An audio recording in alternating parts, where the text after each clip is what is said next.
Hi, I'm Brandon Bartman. I'm a cataract surgeon at Vance Thompson Vision in Omaha, Nebraska. And today I'm sharing some of what I know and what I love about multifocal intraocular implants. But first, a bit of terminology. If you haven't had cataract surgery yet, you already have a lens inside of your eye right now. We call it the natural or crystalline lens, and it serves two main purposes. The first is that it focuses all incoming light onto the retina so that we can see clearly.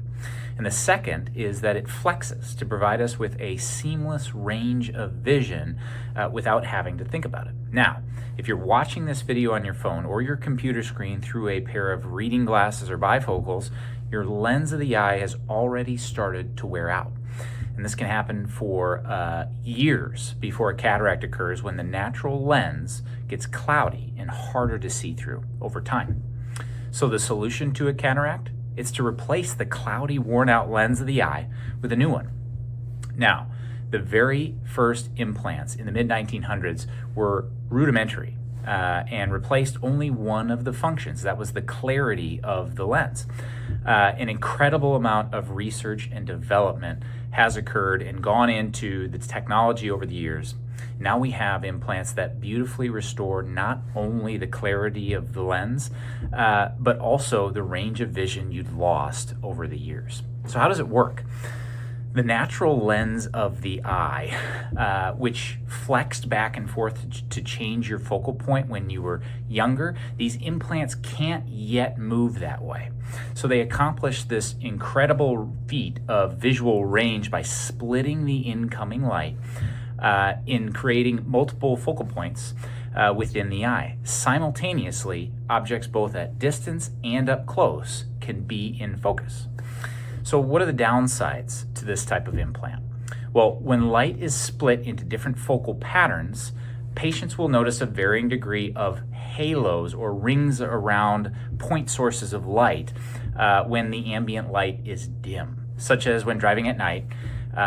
It's important to know that we expect this. It's not a complication of the technology. It's just a side effect of being able to see distance and up close at the same time. And the important thing to notice is that the majority of patients who have these type of implants describe these halos as not bothersome, particularly after a period of time and adaptation to the new technology. So who's a candidate for this type of technology? Nowadays, technology is so good at it that it's actually almost easier to explain this as who we don't recommend this technology for. When you split light into different multiple focal points at the same time, it also means that less than 100% of the light is focused at any one particular distance. So there may be some decrease as to how well a certain eye may see in certain conditions. It may compound visual difficulty in other conditions like advanced glaucoma, corneal disease, or even macular degeneration. So in some of those conditions, we might steer clear from that. Other patients who are dependent on glasses due to double vision or other issues may also not be the best candidate for this type of technology. Patients who do the best with this technology have two key characteristics.